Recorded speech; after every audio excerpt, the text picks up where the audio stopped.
श्री इम्तियाज जलील जी।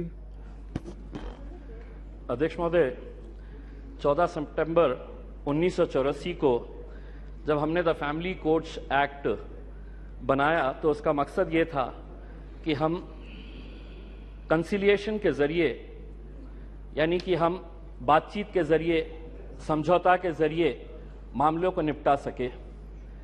ये एक्ट 1984 में बनाया गया था।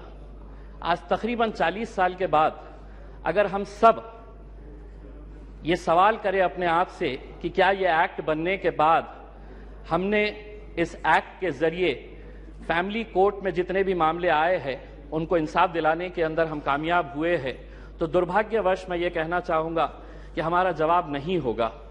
वरना आज 40 साल के बाद करीब 12 लाख जो फैमिली कोर्ट के मैटर्स है वो अदालतों के अंदर इंसाफ का इंतजार नहीं कर रहे होते। एक्ट बनाना बहुत आसान है, लेकिन एक्ट बनाने के बाद उसका इम्प्लीमेंटेशन हो रहा है या नहीं हो रहा है, ये भी इस सदन की जिम्मेदारी है कि इसके ऊपर नजर रखना। वरना एक्ट तो बन गया, लेकिन आज क्या वजह है कि इस 130 करोड़ की आबादी वाले देश के अंदर महज 715 फैमिली कोर्ट चलाए जा रहे हैं। मैं फैमिली कोर्ट का मकसद, मंत्री जी, मैं आपका ध्यान इस बात के ऊपर आकर्षित करना चाहूंगा।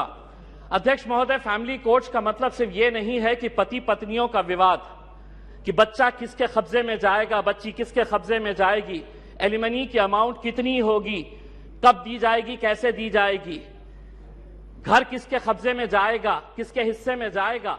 फैमिली कोर्ट्स का मतलब हम सिर्फ यही समझते हैं, और बहुत सारे जितने भी सम्मानीय सदस्यों ने कहा है, इन्हीं का उदाहरण दिया है। मैं मंत्री जी आपसे हाथ जोड़कर विनती करना चाहूंगा, हम एक ऐसे समाज के अंदर रहते हैं जहां एक नई संस्कृति को हम देख रहे हैं कि हमारे बूढ़े माँ बाप जिन्होंने हमें पाल पोस कर बड़ा किया है, जब वो बूढ़े हो जा रहे हैं तो इस देश के अंदर बहुत सारे ओल्ड एज होम्स खोले जा रहे हैं, वृद्ध आश्रम खोले जा रहे हैं। क्या इनके लिए कोई कानून है कि जिन माँ बाप ने अपने बच्चों को पाल पोस कर बड़ा किया है, जब वो बूढ़े हो गए, बच्चे की शादी हो गई, तो बहू को माँ बाप पसंद नहीं आ रहे, अपने सास ससुर पसंद नहीं आ रहे, बेटा अपने माँ बाप को बोझ समझ रहा है, और एक दिन दोनों बेटा बहू अपने बूढ़े माँ बाप को उठाते हैं, ले जाते हैं, और जिस तरह घर का कचरा उठाकर हम बाहर फेंक देते हैं, तो हम उन्हें ओल्ड एज होम में ले जाकर छोड़ दे रहे हैं। मैं तमाम सदस्यों से हाथ जोड़कर विनती करना चाहूंगा, मैं भी दिवाली के वक्त औरंगाबाद के मेरे चुनावी क्षेत्र के वो एक ओल्ड एज होम में गया था। मंत्री जी, हैरानी हुई वहां पर देखकर कि एक रिटायर्ड जज वहां पर उस ओल्ड एज होम में है। मुझे यकीन नहीं हुआ जब मैंने उसका नाम सुना कि उसके बेटे, इतना बड़ा घर है, ऐसा नहीं है कि बहुत गरीब है कि अब मां बाप को पाल नहीं सकते हैं, लेकिन एक रिटायर्ड जज भी उस ओल्ड एज होम में जब हमने देखे तो तब समझ में आया कि ये समाज कहां जा रहा है करके। तो ऐसे लोगों के लिए क्या कानून होना चाहिए फैमिली कोर्ट के जरिए? पति पत्नियों का विवाद तो जो है ये जिंदगी भर चलता रहेगा, इन्हें भी इंसाफ मिलना चाहिए, लेकिन वो बूढ़े मां बाप कहां जाएंगे? फैमिली कोर्ट के अंदर कुछ ऐसा सेक्शन लाया जाए कि जो बेटा अपने मां बाप को कूड़ादान समझकर, कचरा समझकर ओल्ड एज होम में डाल रहा है, उसे अखबार के अंदर एक नोटिफिकेशन अपनी तस्वीर के साथ, अपनी फोटोग्राफ के साथ, उस अखबार में उसे यह नोटिफिकेशन देना होगा कि मैं अपने मां बाप को ओल्ड एज होम में डाल रहा हूं। ऐसे बच्चों को समाज के सामने हमें खड़ा करने की जरूरत है। लाइए कानून, वरना वो बूढ़े मां बाप जो रोकने के अलावा कुछ नहीं कर सकते हैं, क्योंकि कोई कानून नहीं है, उनका कसूर सिर्फ इतना है कि उन्होंने अपने बच्चों को पाला पोसा बड़ा किया।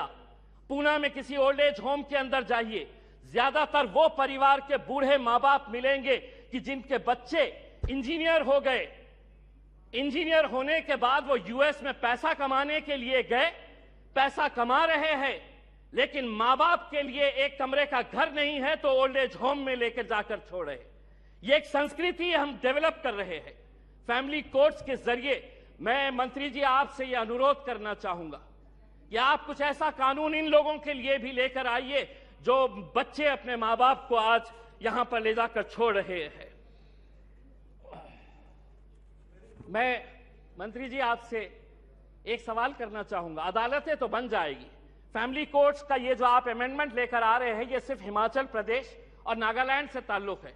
बहुत सारे जितने भी सम्मानीय सदस्य हैं उन्होंने यही कहा है कि justice delayed is justice denied. Nagaland का एक्ट कब बना था? नागालैंड का एक्ट 2008 के अंदर बना है। अगर यहीं पे अगर हम इतना डिले कर रहे हैं कि पुराने फैसले जो विदाउट पार्लियामेंट के पास किए गए हैं, आज अगर इतने सालों के बाद हम ये अमेंडमेंट लेकर आ रहे हैं कि नागालैंड के 2008 के बाद जितने भी जजेस ने फैसले दिए हैं रेट्रोस्पेक्टिव इफेक्ट से हम इसको आज के दिन पास कर रहे हैं, यानी कि गलती अगर हमारे पास से ही हो रही है तो हम उन अदालतों से कैसे इंसाफ की गुहार लगाएंगे? अदालतें एक्ट बनाना बहुत आसान है। मैं मंत्री जी, आप कुछ दिन पहले औरंगाबाद आए थे, वहां पर आपको लॉयर्स एसोसिएशन ने एक मेमोरेंडम दिया है।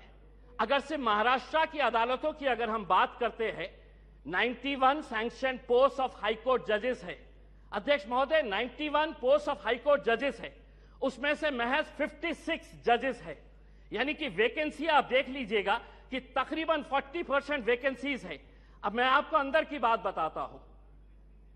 हाई कोर्ट के जजेस जब अपॉइंट किए जाते हैं तो सुप्रीम कोर्ट का कॉलेजियम इसे डिसाइड करता है। यह पूरा सुप्रीम कोर्ट के कॉलेजियम ने अपना रिकमेंडेशन दे चुका है। क्या वजह है कि सरकार ने इसे इतने सालों से रोक रखी है?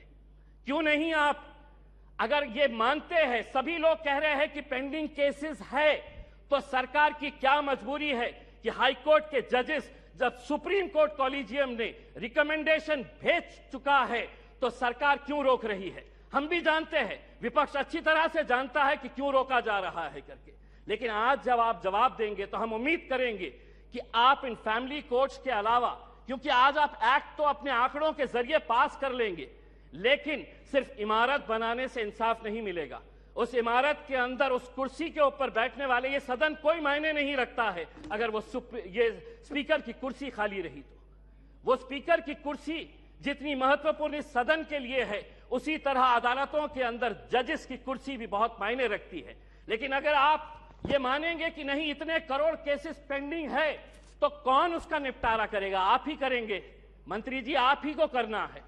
और अगर सुप्रीम कोर्ट कॉलेजियम ने अपना महाराष्ट्र के जजेस का रिकमेंड कर चुका है तो सरकार उसे क्यों रोकी है, इसका जवाब भी आपको देने की जरूरत है। आपने एक ट्रिपल तलाक का कानून लेकर आए थे, इसके जरिए ये भी फैमिली कोर्ट का मैटर है। मैं आपसे पूछना चाहूंगा, उस वक्त जब ट्रिपल तलाक का मामला आया था तो बहुत सारे लोगों ने चीख चीख कर कहा था कि हमें मुस्लिम बहनों के साथ इंसाफ करने की जरूरत है। आज वो फैमिलीज भी आपसे पूछना चाहती है, ये एक्ट आपने बनाया आंकड़ों के जरिए, हमारे विरोध होने के बावजूद आपने एक्ट बनाया। अब आपकी जिम्मेदारी है ये बताएं कि एक्ट बनने के बाद कितनी मुस्लिम बहनों को आपने इंसाफ देने का काम किया है। ये उम्मीद करते हैं। धन्यवाद। Thank you.